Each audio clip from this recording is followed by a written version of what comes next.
Olá pessoal, seja bem-vindo novamente ao meu canal. Essa imagem que vocês estão vendo é uma novidade que eu conto para vocês agora aqui. Isso aqui é um estúdio de podcast que eu montei a pedido de vocês. Muitos podem ouvir só o áudio quando estiver no trânsito.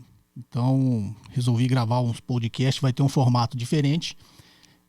Vai ser um bate-papo um pouco mais descontraído, menos formal do que os vídeos que vocês estão acostumados a ver no meu canal, onde a gente, óbvio, vai falar de economia, finanças e investimentos. O formato ainda está sendo decidido. Muito provavelmente vai ter uma outra pessoa aqui que vai operar esses equipamentos, né, e vai também ser uma espécie de mediador, vai conduzir aqui o nosso programa, né. Pretendo ter alguns convidados também, e muitos de vocês, investidores, né?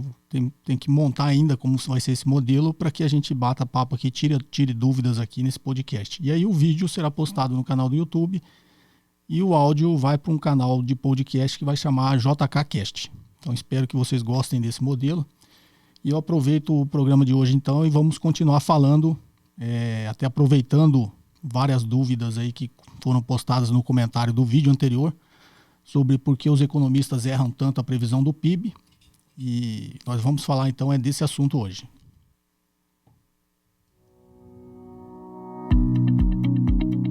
Bem-vindos ao JKCast, o podcast de economia, finanças e investimentos, com José Cobori. Então é isso, pessoal. Espero que tenham gostado também da vinheta que foi produzida aqui para esse nosso programa. E voltando então ao assunto, o vídeo anterior nós falamos por que os economistas erram tanto o PIB. Eu ensinei ali a fórmula do PIB. O PIB nada mais é do que o somatório do consumo das famílias, o investimento das empresas, os gastos do governo e o saldo da balança comercial, ou seja, exportações menos importações. E aí surgiram vários comentários. Eu acho que o vídeo também, por ser um assunto complexo, e eu também não gosto de gravar vídeos muito longos, né, porque eles se tornam cada vez menos didáticos quanto mais longo for. E eu não expliquei exatamente tudo, vou acabar de explicar e vou tirar a dúvida aqui de algumas perguntas que foram postadas nos comentários. Vamos lá então. Quando você olha o PIB, os economistas eles erram tanto, por quê, né? Porque eles acham que baixou a taxa de juros.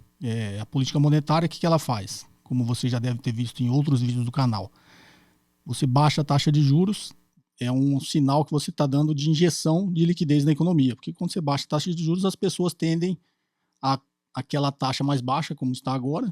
Elas acham que já não compensa mais deixar o dinheiro investido e elas preferem consumir. Então, esse dinheiro volta para a economia. Quando o governo baixa a taxa de juros, é como se ele estivesse injetando dinheiro na economia. E o inverso é verdadeiro, né? Quando ele sobe a taxa de juros, você como investidor pode falar, opa, agora uma taxa de juros mais alta, eu prefiro deixar o meu dinheiro parado no banco rendendo esses juros. E aí esses juros uma sinalização que o governo está fazendo, o quê? De fazer o inverso, tirar liquidez da economia. Então, movimento de taxa de juros nada mais é do que isso. Baixou taxa de juros, injeta dinheiro na economia. Subiu taxa de juros, retira dinheiro da economia.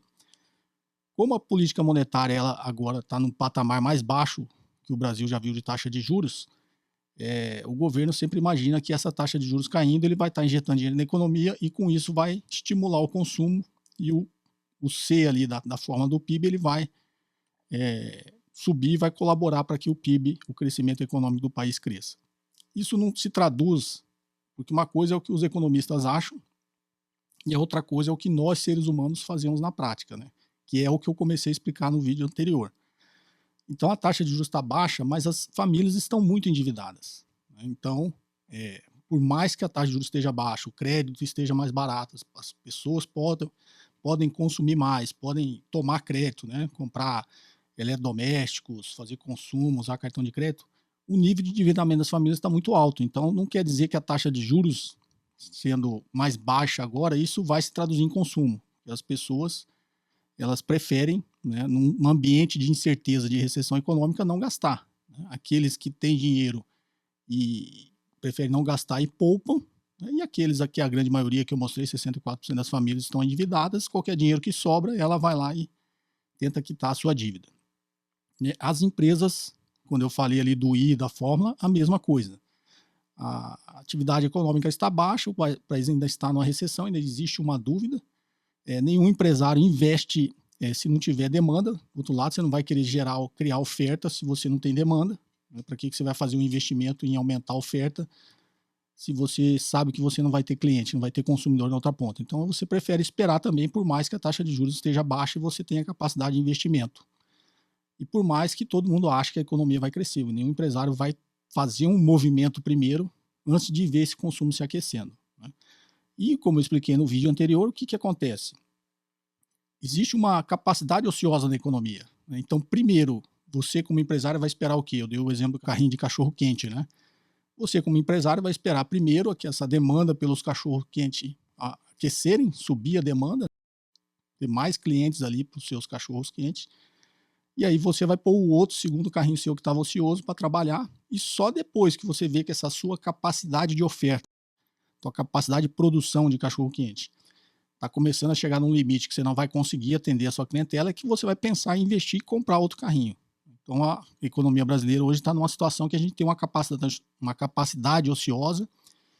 Como eu falei no vídeo anterior ali, o nosso potencial do PIB ainda é de 3,2%, né, de capacidade de produção, ou seja, o PIB crescendo 3,2%, teoricamente a gente tem capacidade, né, com o parque instalado, né, com o nível de investimento atual da economia, a gente tem que o economista chama de formação bruta de capital fixo, né, a nossa formação bruta de capital fixo ainda tem capacidade para atender a um crescimento de 3,2%. Então, enquanto essa capacidade dela não começar a ser utilizada, né, pelo setor produtivo, não vai existir um movimento aí de novos investimentos na economia. Então, essa reação da economia não é tão imediata assim quanto as pessoas imaginam e a maioria dos economistas ficam projetando. Né? Então, o crescimento, infelizmente, do país nesse ano tende a ficar um pouco mais baixo. Muito provavelmente próximo do zero, entre 0% e 0,5%.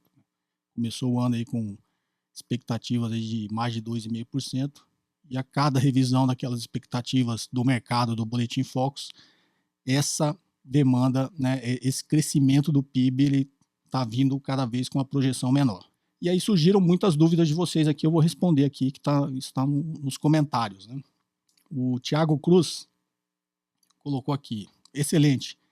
Quer dizer que a queda dos gastos públicos, apesar de serem benéficas de uma forma, podem diminuir o PIB? Sim, no curto prazo, né? No curtíssimo prazo, ele vai diminuir o PIB porque ele é um dos componentes ali da fórmula. Né?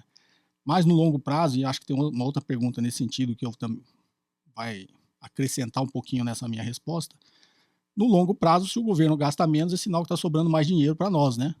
Pagadores de impostos, né? Porque o governo não cria riqueza, né? Todo o dinheiro do governo é tirado de alguém. Tira da pessoa física, do trabalhador lá na sua folha de pagamento, todos os impostos que você paga, e tira das empresas quando ela tributa as empresas. Né? Então esse dinheiro que vai para o governo está saindo de alguém, está saindo das famílias, né, dos trabalhadores e dos empreendedores. Então no longo prazo, se o governo gastar menos, esse dinheiro vai sobrar mais na mão de quem realmente produziu essa riqueza, e esse dinheiro vai ser melhor utilizado na economia. Vamos ali para a próxima pergunta, que eu acho que tem alguma coisa nesse sentido também. A Maria Dolores de Paula colocou aqui, bom dia, professor. Minha pergunta é, mas será que pagando suas dívidas e recuperando seu crédito, a população não irá consumir por conta desse crédito recuperado? E ao recolocar maquinário parado em funcionamento, o empresário não começará a investir em manutenção? Essa roda, uma hora ela volta a girar, né? Quando a gente está olhando projeções de curto prazo. Quando você está projetando o PIB de 2019, é curto prazo, tá? Mas tem uma conta simples aqui, Maria, que você pode fazer. Você está lá com uma dívida de R$1.000 e você recebe R$1.000 aqui, que é a sua pergunta, né? Recuperando o seu crédito, você paga a sua dívida. Tá, mas para você pagar a sua dívida, você vai ter que tirar 1.000 de alguma disponibilidade que você tem. Você tirou 1.000, pagou a dívida, é 1.000 a menos que tem para consumir, tá? A conta é mais ou menos essa. Então, pagar a dívida e recuperar seu crédito, você vai ter que ou ter dinheiro sobrando, ou geralmente quem está devendo tem dinheiro sobrando. Se você ver, a gente usou o exemplo do FGTS, né? Então o FGTS lá libera R$500, né? Que estão dizendo vai liberar. Você vai pegar esses R$500 e amortizar essa sua dívida de 1.000. Você vai pagar, né? Vai ficar devendo 500. Teoricamente, pela sua pergunta, opa, agora eu tenho capacidade de me endividar de novo em mais 500.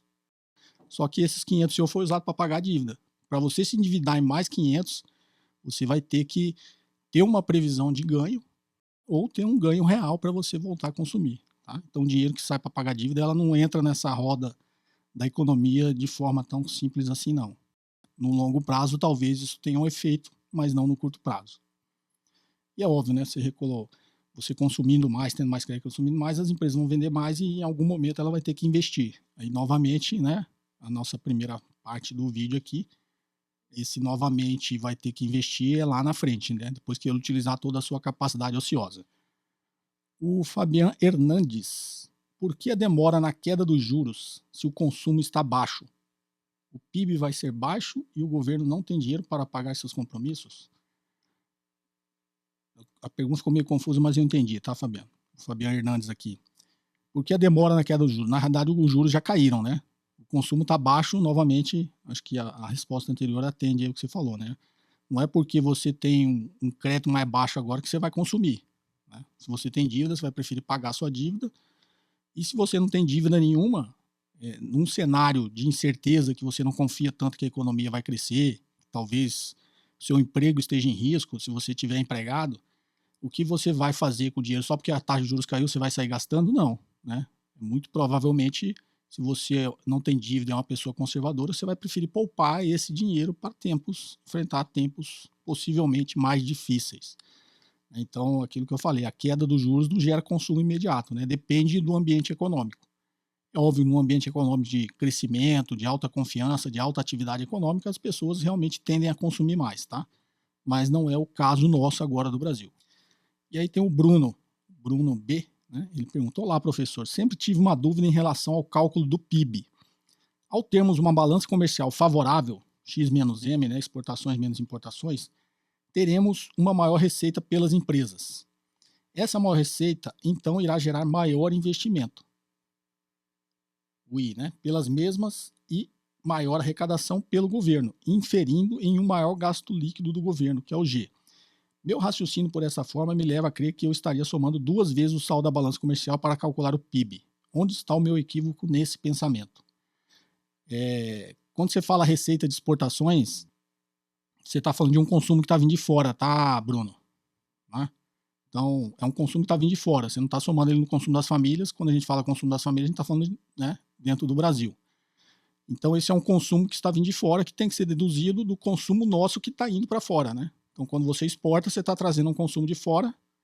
E quando você importa um equipamento, ou qualquer coisa, um iPhone, qualquer coisa, é um consumo nosso aqui no Brasil que está indo para fora. Está indo para a empresa que te vendeu esse iPhone. Digamos, você comprou na Apple lá nos Estados Unidos. Então, por isso você faz essa conta. Né? É o consumo que está vindo de fora menos o consumo que está indo para fora. E aí, esse saldo sendo positivo, vai acrescentar no PIB, e sendo negativo, vai diminuir o PIB, que é o saldo que a gente chama de saldo da balança comercial. Ok? Eu acho que era essa a sua pergunta, né? Meu raciocínio me leva a crer que eu estaria somando 2 vezes o saldo da balança comercial. Não. Exatamente o que eu falei, né? E a empresa, quando ela investe, olha só por esse lado do consumo, tá? Quando ela investe aqui para gerar mais produtos para vender para fora, está contando ali no I do investimento. Mas não está contando o consumo, porque ele está vendendo para o estrangeiro, né? Está vendendo para algum país lá fora. Então a gente traz esse consumo de fora e deduz o consumo que a gente manda para fora, tá? Por isso que é o saldo da balança comercial, ela está sendo somada só uma vez. E aí, para fechar esse raciocínio, tinha uma outra pergunta aqui que eu me lembro, que eu até falei que talvez estaria aqui, mas não é, que é o G da equação, né? Que o Thiago colocou ali, do gasto público cai, ela diminui o PIB, então porque ele não seria benéfico o governo gastar mais. Essa é uma visão que a gente teve durante muito tempo. O governo sendo o agente econômico mais forte da economia, o indutor da economia. Vamos gastar mais porque a gente eleva o PIB. Só que aí a gente está olhando sob o ponto de vista de eficiência na alocação dos recursos, né, na economia. E aí um raciocínio muito simples, isso tem até um vídeo meu no canal, de um debate que eu participei, se não me engano, no programa do Alexandre Garcia, em que eu cito uma, para quem estuda economia, é bastante conhecida, que o Milton Friedman, ele conta, né, que existem só 4 formas de você gastar dinheiro. Né? Só relembrando, isso tem no vídeo no canal, tá? Só existem 4 formas da gente gastar dinheiro. A gente gasta o dinheiro próprio, em benefício próprio, né? O dinheiro próprio em benefício dos outros, o dinheiro dos outros em benefício próprio e o dinheiro dos outros em benefício dos outros. Não existe outra forma de gastar dinheiro, tá? Então, qual dessas formas é a mais eficiente de alocar recurso e qual a mais ineficiente? Né? Qual a pior forma de alocar recurso? Então, vou dar um exemplo simples e talvez bastante tosco, mas fica mais fácil de entender. Imagina que você vai comprar um carro. O dinheiro é seu e o carro é para você. Então, dinheiro próprio em benefício próprio. Você provavelmente vai procurar bastante um bom carro com um bom custo-benefício. Você vai tentar o quê? Comprar o melhor carro possível em termos de qualidade pelo menor preço possível. Concorda? Essa é uma forma de alocar recursos. A segunda forma, imagine que você vai gastar o seu dinheiro, mas vai dar o carro para alguém, para outra pessoa. Você vai dar um carro para o seu filho, para sua filha. Então o dinheiro é seu, você vai querer gastar o mínimo possível, não é isso? Mas é para sua filha.